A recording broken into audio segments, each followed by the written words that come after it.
never made it, but I know what it takes. I'm motivated by a mix of emotion. Got my statement, and I'm reading it slow so I can understand it fully. Appreciate my standing, go out of this world and right on time.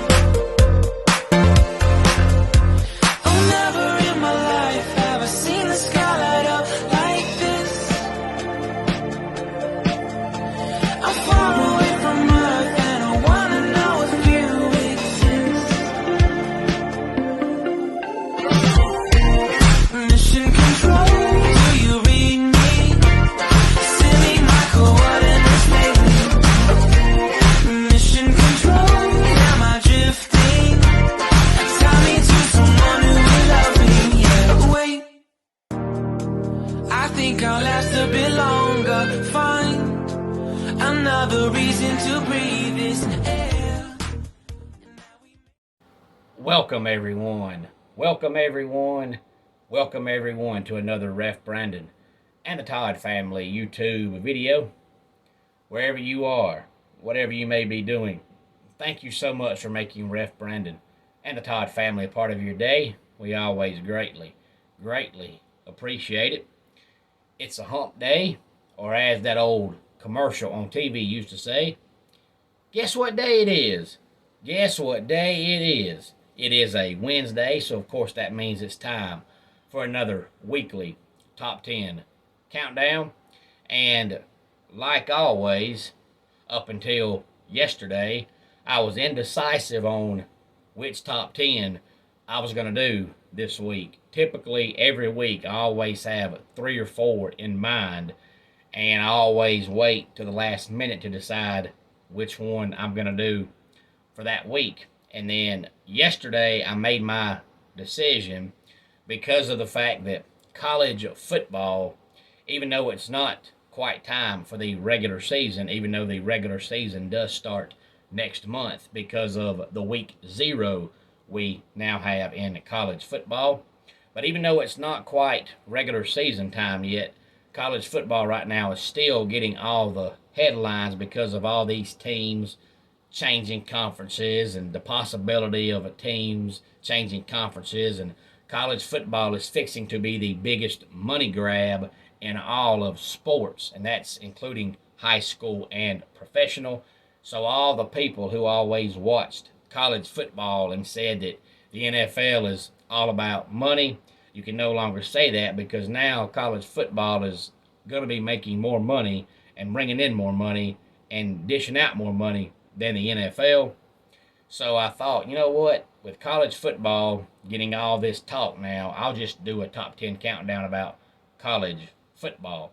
And if you follow the channel, then you'll know this is almost the same top 10 countdown that I did back, I believe it was towards the end of March, either right before March Madness started or maybe it was in the middle of March Madness, that I did a college basketball top 10, and it was the all-time 10 winningest college basketball coaches to have never won a national championship.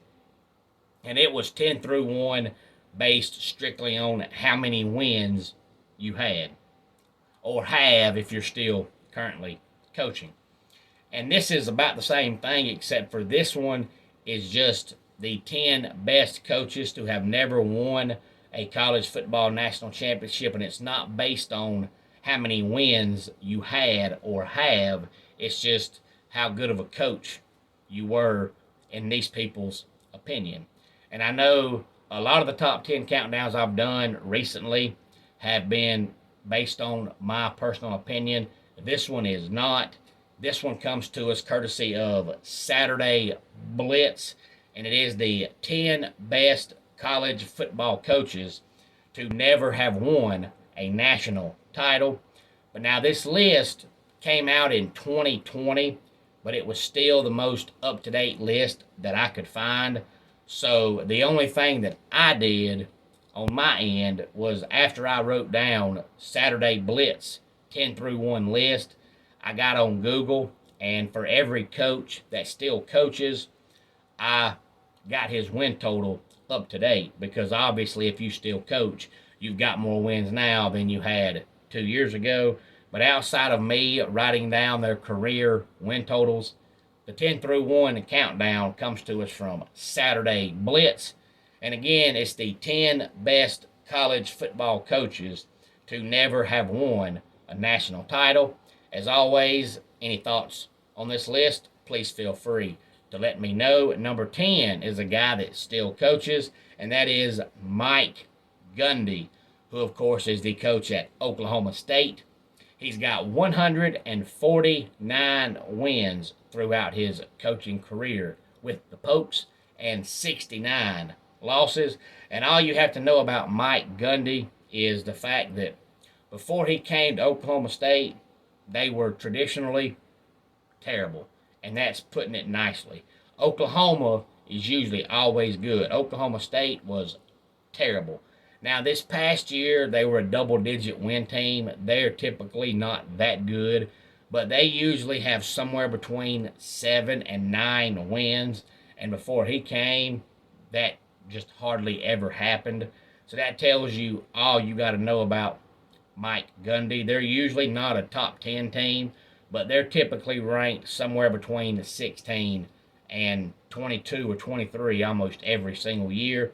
Number 9 is another guy that still coaches, Charles Kelly, better known as Chip Kelly, which is a good thing, because if you follow country music at all, you know the country group Lady A has a band member whose name is Charles Kelly. But in the college football world, Charles Kelly is better known as Chip Kelly. He only has 64 career wins. Of course, he currently coaches at UCLA, but he used to coach at Oregon, and that is where he rose to prominence at. Number 8 is Pat Dye, and I believe June the 1st marked 2 years since the death of Pat Dye. He won 153 games and lost 62 during his illustrious college football coaching career. Number 7 is a longtime coach of the Ohio State Buckeyes. He won 192 games, lost 84, and had 6 ties while coaching at Ohio State, and that was John Cooper. Number 6 is a guy who's still fairly young in the coaching world. I believe he's 57 or 58, which is really young considering most coaches coach until their late 60s or 70s, sometimes even 80s. But he's been retired for a few years now, but he was so successful when he coached that almost every time a team has a coaching vacancy, or a team thinks they're going to have a coaching vacancy, this guy's name comes up. But everybody that knows him personally says that he'll never coach again, and that is Chris Petersen. Of course, we know he coached at Boise State and Washington, had a career record of 147 wins and 38 losses. And a lot of people don't know this, but Chris Petersen has a son who has a severe disability, and they say that one of the best, if not the best, hospitals in the world for that disability is on the West Coast, which is why he's always coached on the West Coast and never came to the East Coast. Before we talk about the top 5, let's recap numbers 10 through 6. Number 10, Mike Gundy. Number 9, Chip Kelly.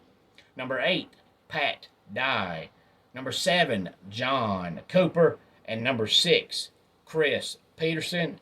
And again, this is Saturday Blitz opinion of the 10 best college football coaches to never have won a national title. Number 5 is a man who just recently retired after this past season, Gary Patterson, who had 181 career wins and 79 losses while coaching at TCU. Number 4, Barry Alvarez, who, of course, was the longtime coach at Wisconsin, and then he was the athletic director at Wisconsin, but I believe he has actually officially retired from that. He had 120 career wins, 73 losses, and 4 ties while coaching at Wisconsin. Number 3, Frank Beamer, who actually has the most wins of any coach on this list, but Frank Beamer won 280 games during his illustrious career, had 143 losses and 4 ties. Number 2, Hayden Fry, who, of course, rose to prominence in his long tenure at Iowa. He won 232 games during his career, had 178 losses, and had 10 ties. And the funny thing about Hayden Fry, if you follow college football, then you probably know this, but if you're just a casual fan or a new fan, you may not know this, but the Pittsburgh Steelers in the NFL are really the only franchise that doesn't change coaches every 4 or 5 years. They had Bill Cowher for all those years. Before that, they had Chuck Noll, and now they've had Mike Tomlin. They've had 3 head coaches in about 70 years because they believe that continuity is how you win, not changing head coaches every time you have a bad season or two. But the funny thing about the Pittsburgh Steelers and Hayden Fry's team, the Iowa Hawkeyes, if you look, both teams wear almost the same identical colors. And Iowa, just like the Pittsburgh Steelers, they believe in keeping their coach. They believe in continuity. And Hayden Fry coached Iowa all those years. And now Kirk Ferentz has coached Iowa all these years. They've had 2 head coaches in about 40 years. But if you look at Hayden Fry's career numbers as far as how many games he won per year, and you compare that to Kirk Ferentz's numbers as far as how many games he wins a year, they're almost identical, but yet all the fans loved Hayden Fry and all the fans hate Kirk Ferentz. I don't know the difference. To me, winning 7 games a year is 7 games a year, but when Hayden Fry done it, everybody loved it. Kirk Ferentz does it, and everybody hates it. It doesn't make any sense to me, but it's the backstory with Hayden Fry coaching at Iowa. And the best coach to have never won a national championship, according to Saturday Blitz, is Bo Schembechler, who had 234 career wins to go along with 65 losses and 8 ties in all the years he coached. And of course, he coached Michigan for a long time. And honestly, really, truly, he's probably the main reason why Michigan gets all the love they get nowadays because of Bo Schembechler. But the funny thing is, he never won a national championship. When you look at how many wins Michigan has in college football throughout their long, storied history, you would assume they've got 4, 5, 6 national championships. They don't. Bo Schembechler was a really good coach, and Michigan was really good every single year, but he never won a national championship. I don't know if I've ever seen a team get that much love, but yet never win a national championship. I know I pick on Texas a lot because Texas for a long time had their own network and got all this money from the Big 12, and they had the one national title, and that was it. And now, of course, Michigan has won some now through the years, but back when Bo Schembechler coached, they didn't. They were a top 5 team every year, but never won a national championship. Again, any thoughts on this list, please feel free to let me know. Let's go ahead and get our dad joke of the day in here. What would the Terminator be called in his retirement? The X-Terminator. And that wraps it up for today's Ref Brandon and the Todd Family YouTube video. Until next time, it's Ref Brandon saying, just like in pro wrestling, life can be over by the count of 3. Tell your friends and family how much you love them. Bye.